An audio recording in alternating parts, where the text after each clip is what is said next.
बांग्लादेश में हिंदुओं के खिलाफ हो रही हिंसा पर अंतरिम प्रधानमंत्री मोहम्मद यूनुस की सरकार ने माफी मांगी है।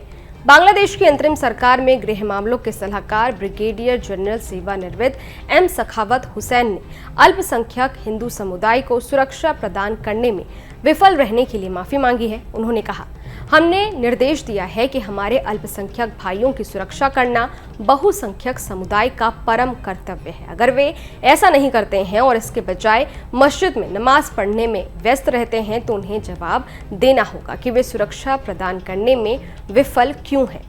सखावत हुसैन ने आगे कहा, यह हमारे धर्म का भी हिस्सा है कि हमें अपने अल्पसंख्यकों की रक्षा करनी चाहिए। मैं अपने अल्पसंख्यक भाइयों से माफी मांगता हूं। हम अराजकता के दौर से गुजर रहे हैं। पुलिस खुद अच्छी स्थिति में नहीं है, इसलिए मैं बड़े पैमाने पर समाज से आग्रह करता हूं, उनकी रक्षा करें।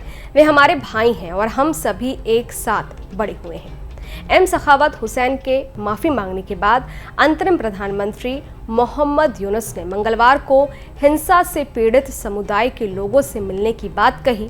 उन्होंने भी अल्पसंख्यकों को पूरी सुरक्षा का भरोसा दिया है। बता दें कि यूनुस को दिए बधाई संदेश में प्रधानमंत्री नरेंद्र मोदी ने हिंदुओं पर हो रही हमलों पर चिंता जाहिर की थी और उन्हें रोकने की अपील की थी। बांग्लादेश में हालात बेहद खराब है। हिंदुओं के साथ हिंसा हो रही है, सरेआम उनका कत्लेआम हो रहा है।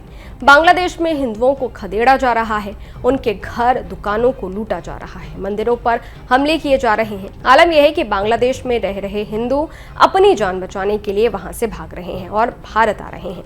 भारत सरकार से पनाह देने की मिन्नतें कर रहे हैं। कुछ दिनों पहले बंगाल के कूच बिहार के सितालकुची में करीब 1000 बांग्लादेशी पानी में खड़े होकर बीएसएफ से गुजारिश कर रहे थे कि उन्हें भारत में घुसने की इजाजत दे दी जाए। इतना ही नहीं, इन बांग्लादेशी हिंदुओं ने घंटों पानी में खड़े होकर जय श्री राम और भारत माता की जय के नारे भी लगाए। इसके अलावा बिहार से सटे पश्चिम बंगाल बांग्लादेश बॉर्डर से भी घुसपैठ की कई खबरें सामने आई। यहाँ भी घुसपैठ कर रहे 1000 से ज्यादा बांग्लादेशी घुसपैठियों को बीएसएफ ने रोका। ये बॉर्डर के रास्ते भारत में घुसने की कोशिश कर रहे थे। घुसपैठ कर रहे बांग्लादेशी को सुरक्षा बलों ने वापस लौटाया। ये बॉर्डर किशनगंज से 15 किलोमीटर दूर है, जो पश्चिम बंगाल के इस्लामपुर में आता है। बांग्लादेश सीमा पर बढ़ते तनाव को देखते हुए केंद्र सरकार ने बांग्लादेश सीमा पर खास विमान की तैनाती की। इसका नाम है ग्लोबल 5000 स्पेशल मिशन एयरक्राफ्ट। इसका इस्तेमाल रॉ करता है। ये विमान सिग्नल इंटेलिजेंस जमा करने के लिए बनाया गया है। इसमें खास तरह के advance electronic warfare and reconnaissance suite लगे हैं। आपको बता दें कि बांग्लादेश में लगातार हिंदुओं की आबादी घट रही है। साल 2011 की जनगणना के मुताबिक 16 करोड़ 5 लाख की आबादी वाले बांग्लादेश में हिंदुओं की आबादी करीब 8.5% है, जबकि 90% से ज्यादा मुस्लिम आबादी है। बांग्लादेश में मुस्लिम और हिंदू दोनों मुख्यतः बंगाली हैं, यानी भाषा और सांस्कृतिक रूप से उनमें समानता है। धर्म की वजह से उनके बीच दूरियां हैं, जिसका फायदा कट्टरपंथी उठाते हैं। बांग्लादेश सरकार के आंकड़ों के मुताबिक 1947 में, यानी कि आज के बांग्लादेश पूर्वी पाकिस्तान में, हिंदुओं की आबादी करीब 30% थी, जो कि 1980 के दशक में बांग्लादेश में हिंदुओं की आबादी घटकर 13.5% रह गई।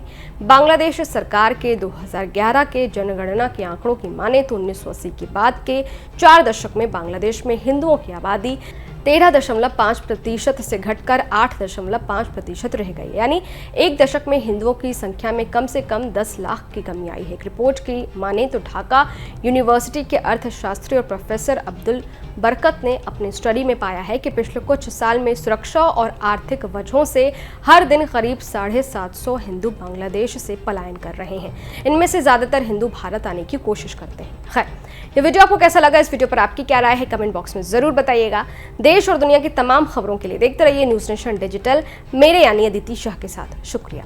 न्यूज नेशन अब व्हाट्सएप पर खबरों के ताजा अपडेट के लिए न्यूज नेशन के इस क्यूआर कोड को स्कैन करें।